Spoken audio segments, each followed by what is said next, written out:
Types of love. Can you think of some of the different types of love that he talks about? Can you repeat that for the camera? I said, Whitman is a lot like Fergie. He's not promiscuous and he's not conceited. Okay.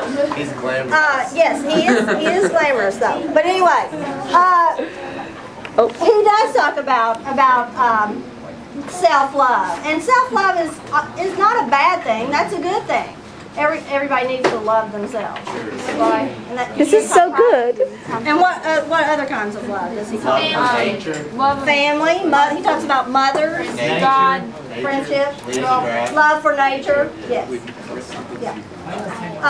Anything else? Love for faith in God. And he talks about his love for God. Yes. Yes. His love for his country. Love for simple things in life. Yes. Question. Yeah. Do you believe in God? Yes. Well, that's what religion is a good question because reincarnation, but yes, he does. But don't you remember when he talks about God? He talks about God a lot. When he says, "What is the grass?" and it's a handkerchief of God. Remember that part? So what did he consider himself in his life? Did he consider himself a Christian? Well, we're going on to this other. Did I write religion up there yet? No. But you all have moved to another topic. And what was Whitman's religion? Does that really matter though? Does it really matter? I don't know, but you asked the question. So I didn't explore it. Okay, Dylan asked. Didn't he talk about atheists and all that? He talked about people who don't like God. Talk about reincarnation. Yeah, do you remember that part of the poem where he said, the smallest hinge of my hand was greater than any machine, and then he said, and a mouse will stagger sextillions of infidels, right? Yeah. You remember what an infidel is? Someone who's not faithful. Yes, a non-believer. So what does he mean by that line? A mouse will stagger sextillions of infidels. To make a bunch of people believe. Yes, to look at even a little mouse would convince people that there is a God. But his religion was sort of a mixture. He was as a young person, he was raised in a Quaker household. But then later on, he sort of had his own religion, and he believed a little bit in pantheism, which, does anybody remember what pantheism is? We're all gods. Yes, that everything in nature and everything is like God. Yes, Nikki? Did he have love for his friends?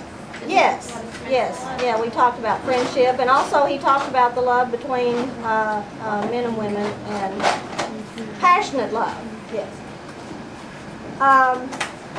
But he was sort of a mixture of Christianity, because when he talks about God, it's it seems like the Christian God to me, and yet he also believes, as you pointed out, in reincarnation and in pantheism. Isn't he a believer in feminism? Yes. He says, I say there is nothing greater than the mother of men. He says, to be a woman is as great as to be a man. And I say there is nothing greater than to be the mother of men. So he is talking about equality. Right. There shouldn't be these kinds of economic class levels. And that's the whole ideal behind democracy. Did that have to do with against slavery? Yes. But what does it mean?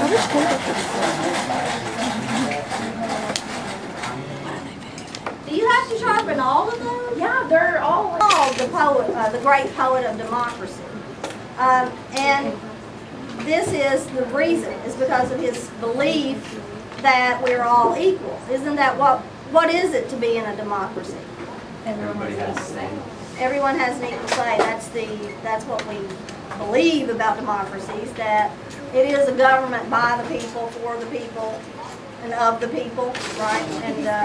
And we further believe that we all have equal rights, and we all should have equal access to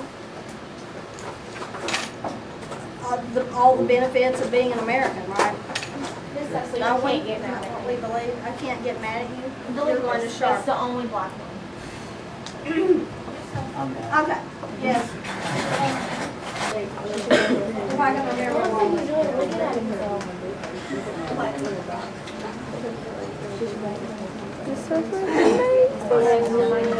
If you all have your handout that I gave you about the romantic poets. Now, does anybody remember when we talk about romanticism, I say there are 6 eyes of romanticism. Individual. The individual is very important. That's right. Intuition. Influence from nature, is that it? Yeah, Or influence from, inspiration from nature. yeah, inspiration. Intuition, imagination, and inner experience. Inspiration from nature. Intuition. Yes, intuition. Intellectuality. No. Imagination. Yeah, imagination. Innocent. Draw a 200 underground. Yeah. Yes. Inner experience. Oh yeah, inner experience. Crazy, I got very much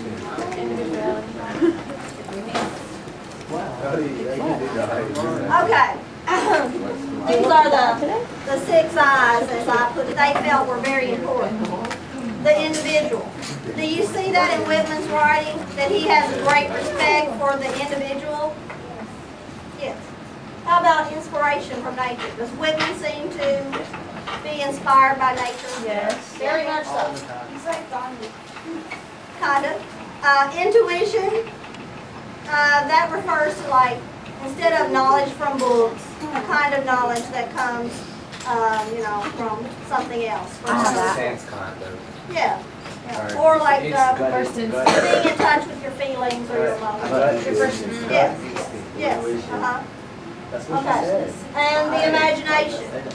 Instead of, Einstein said imagination is more important than knowledge. What did he mean by that?